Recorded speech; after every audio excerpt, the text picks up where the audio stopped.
आध्यात्मिक विद्यालय के शिष्य हैं और बहुत सारे बच्चे जो है उस सामाजिक रूप में कुछ उत्साहित होकर के अपना विकास कर सके, वो भी शिष्य है। एक ही जगह दो प्रकार के शिष्य हैं, एक आध्यात्मिक शिष्य हो गए और एक विद्यालय रूपी शिष्य हो गए, और दोनों को सीखना ही है।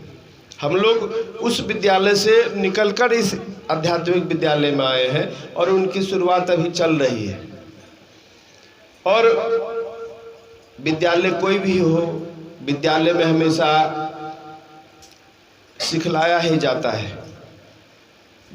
जिस विद्यालय में बचपन की शुरुआत होती है वहाँ एक सामाजिक ज्ञान, समाज में रहन सहन, अपनी संस्कृति हो गई, अपना विचार हो गया, उसके साथ कुछ तकनीकी ज्ञान दी जाती है ताकि समाज में हम कुछ कर सके।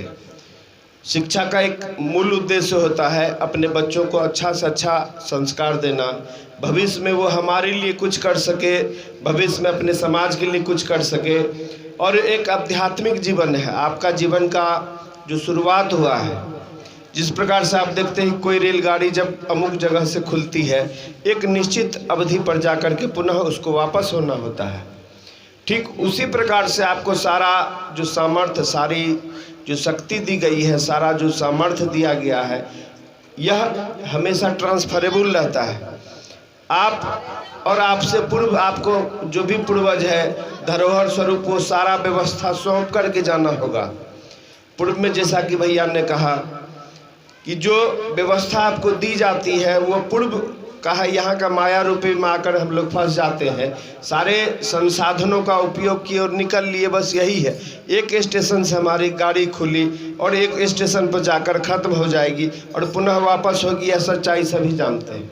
लेकिन एक निश्चित अवधि के बाद एक निश्चित जगह पर जाकर अगर वह पूर्ण विराम होता है, मन में सुकून और शांति मिलती है।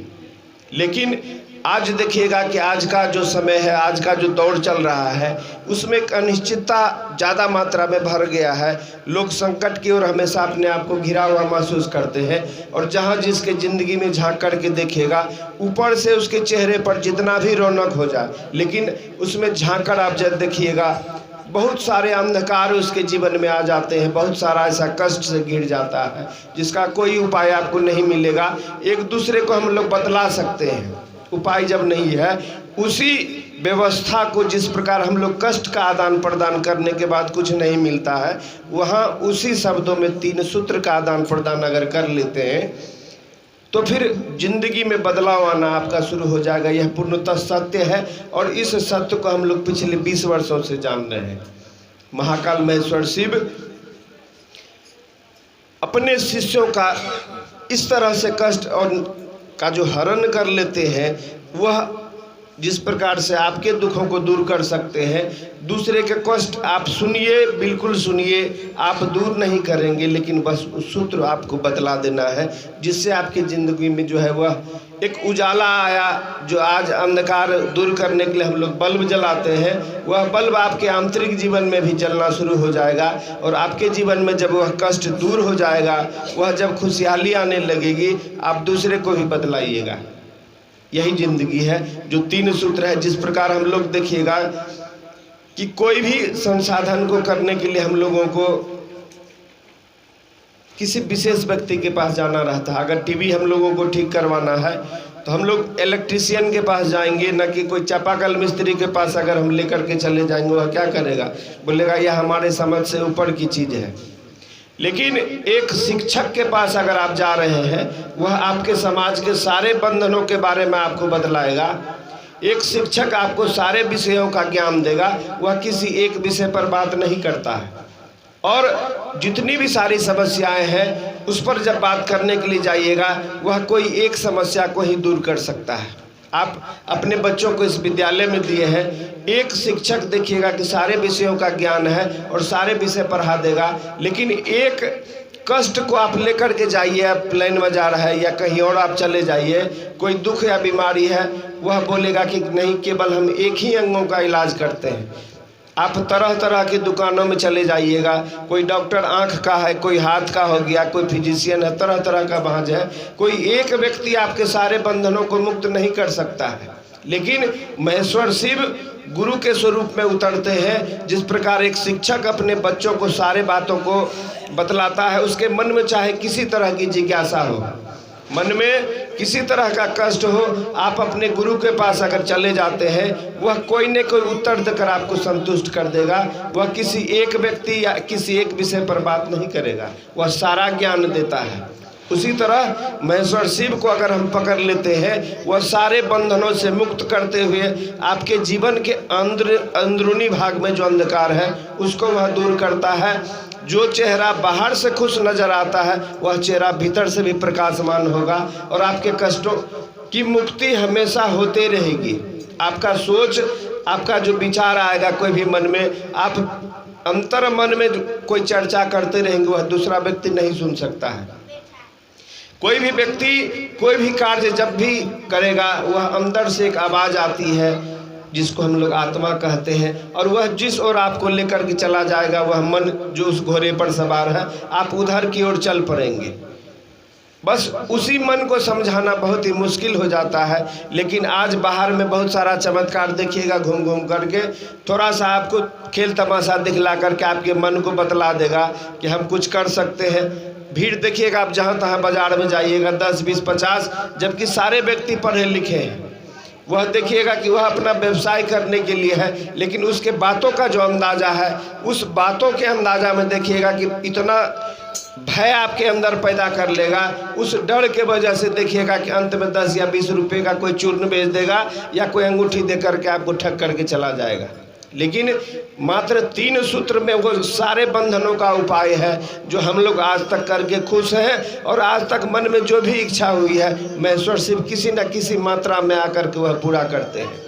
मन में जिज्ञासा किसी तरह की आती है कि कोई कार्य करना है, कोई कठिनाई में फंस गए, अब दूर कैसे होगा, वह बात मन में आती है और वह कष्ट देखिएगा कि देखते देखते दूर हो जाता है।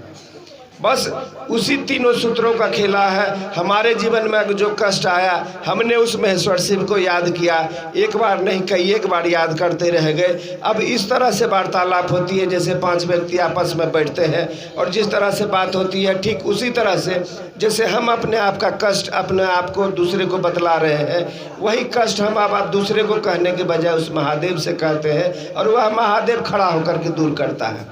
कई एक बार हमने देखा है, किसी व्यक्ति को मैं याद कर रहा हूँ और तत्क्षण वह किसी न किसी माध्यम से चला आता है। मैं किसी को याद कर रहा हूँ और याद करने का जो बात है उसके विषय में सोच रहा हूँ, और वह सोचना खत्म ही नहीं होता, उसका फ़ोन चला आता है। यह तो सिर्फ मैं जान रहा था या मेरा मन जान रहा था या वह महेश्वर शिव जान रहे थे। अब फ़ोन का आ जाना या किसी बात का संजोग एक बार हो सकता है, लेकिन यह संजोग पिछले 20 वर्ष से बार बार होता है। तब यह मन स्वतः ही मानने लगेगा कि महेश्वर शिव को जिसको मैंने पकड़ा हुआ, महेश्वर शिव मेरे गुरु हैं, और वह हमेशा हमारे मन कि जो वह घोड़े है उस पर विराजमान होकर के वही चीज़ करवाते हैं। और जब यह मन मेरा मान जाता है, दूसरे का जो कष्ट है मैं दूर नहीं कर सकता हूँ, लेकिन जैसे ही बात होती है सारे कष्टों को सुन लेता हूँ। जिस प्रकार महेश्वर शिव अपने शिष्यों पर दया करते हैं, तो हम दया नहीं कर सकते हैं, बल्कि वह सूत्र बतला देते हैं, भैया कि यह कष्ट मैं दूर नहीं कर सकता हूँ, लेकिन जो मेरा कष्ट दूर कर दिया वह महेश्वर शिव है। आप भी एक बार उसको पकड़ करके देखिए, हो सकता है कि उसके धनुष से निकला हुआ तीर आपके सारे अंधकार को दूर कर देगा और आपके जीवन में उजाला आ जाएगी। यह खुशी जो है आपके पास हमेशा बरकरार रहेगा। और जब मन में कोई भी विचार आएगा, विचार आते ही वह महेश्वर शिव सुनेंगे। जब आप उनकी बातों को सुनेंगे, वह आपका बात को सुनता है। हमेशा यह प्रमाण हम लोग को मिला है। एक बात और बहुत पुराने चर्चा में आपको सुनने को मिलेगा, जिस प्रकार से देखिएगा आदान प्रदान हम लोग इस बात का करते हैं, ठीक उसी प्रकार से एक बात और पूर्व से आज तक सुनता चला है इस चर्चा में कि शिव जिसको हमने अपना गुरु बना लिया है, आप उसका काम करके देखिए, वह आपका काम किसी न किसी रूप में कर देगा। पूर्व में कथा प्रचलित हुई थी, उगना के रूप में वह खट करके चले गए थे। वह गुरु जो आपका एक व्यक्ति के पास अपना छोटा सा कर्ज नहीं रख सकते हैं, उसके यहाँ दास बन कर के वह आए और वह अपना खेला दिखा करके चले गए। तो आप तो उसको गुरु बना करके रखे हैं, वहाँ से तो वह चले गए, लेकिन आपके दरबार से वह कभी नहीं जाएंगे। वह 3 अमुक सूत्र जो है वह दया की याचना करना, वह अनवरत आप करते रहेंगे। हम दूसरे को जो कष्ट बतलाते हैं वही कष्ट उस महेश्वर शिव को सुनाएंगे कि हे महाकाल महेश्वर शिव, आप मेरे गुरु हैं, मैं आपका शिष्य हूँ, आप मुझ शिष्य पर दया कर दीजिए। यह दया जरूर बरसती है।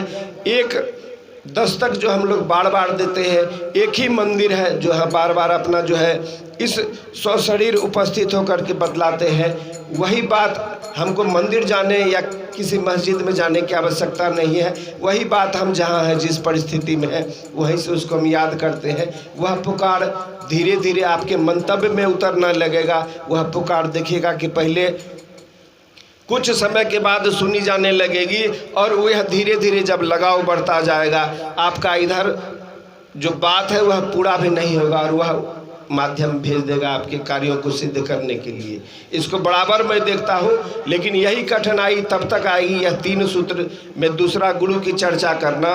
हम जो कष्ट दूसरे भाई बहन को बतलाते हैं, हम जो कष्ट किसी व्यक्ति के पास बतलाते हैं, वही कष्ट मन ही मन, जिस मन पर आवाज़ सुनते ही दूसरा कार्य के लिए चल पड़ते हैं, वही बात उस महेश्वर शिव को सुनाना है। देखिएगा कि 1 दिन नहीं, 2 दिन नहीं, 11 दिन नहीं, 21वां दिन के बाद 22वां दिन वह सुनना शुरू कर देते हैं। यह हम लोग पूर्ण विश्वास के साथ कहते हैं, क्योंकि वह सारे बातों को सुनते हैं और सारे बातों पर अमल करते हुए वह करवाते हैं। जिस प्रकार भैया लोग कहते थे पूर्व में, आप महादेव का काम कीजिए, देखिएगा कि महादेव आपका काम कैसे कर देता है। इस बात को बहुत बार हम लोगों ने करके देखा और बहुत बार महसूस किया कि अपना घर का कार्य छोड़ करके चले गए किसी और को देखने के लिए, और वह महेश्वर शिव किसी न किसी माध्यम से आते हैं और आपका काम करवा करके चले जाएंगे। धीरे धीरे यह विश्वास जब तक मन में जगेगा नहीं, इस मन का ही खेला है, और मन पर जब तक विश्वास को जगाइएगा नहीं, तब तक जो अंदर का मुस्कुराहट है वह आपके चेहरे पर दिखाई नहीं पड़ेगा। आप जो चर्चा किसी और व्यक्ति का, आप जो चर्चा किसी विषय पर, आप जो चर्चा किसी समाज के व्यक्ति पर करते हैं, वही चर्चा आप बतलाने लगेंगे वह महेश्वर शिव का। और हर बातों में ही आपको जब दुख और कष्ट दिखलाई पड़ेगा, आपका कष्ट दूर हुआ, आपका यह परम कर्तव्य बन जाता है कि आप अपने बातों से दूसरे को बतला सके। उतने ही विश्वास के साथ दूसरे को आप बतला पाएंगे कि शिव मेरे गुरु हैं, शिव आपके भी गुरु हो जाएंगे। और तीसरा परम अनमोल सूत्र है नमः शिवाय के पंचाक्षरी मंत्र से प्रणाम निवेदित करना। आप और हम जहाँ मिलते हैं एक दूसरे को प्रणाम करते हैं, ठीक उसी प्रकार जैसे बच्चे गुरु के स्वरूप में जाते हैं उनको प्रणाम करते हैं, आप और हम आपस मिलते हैं एक दूसरे को प्रणाम निवेदित करते हैं, उसी तरह महेश्वर शिव को अपना प्रणाम निवेदित करना है।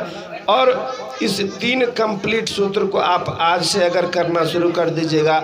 और एक अनुनय विनती है कि जिन्होंने आज तक महेश्वर शिव को अपना गुरु नहीं बना पाया है, एक बार अपने मंच पर एक पुर्जा में लिख करके दें, आपके नामों की घोषणा हो जाएगी। और 21वां दिन अगर परिणाम नहीं आता है, फिर जो हाथों में लोग कंगन धारण करते हैं, उस विश्वास के साथ आप छोड़ सकते हैं।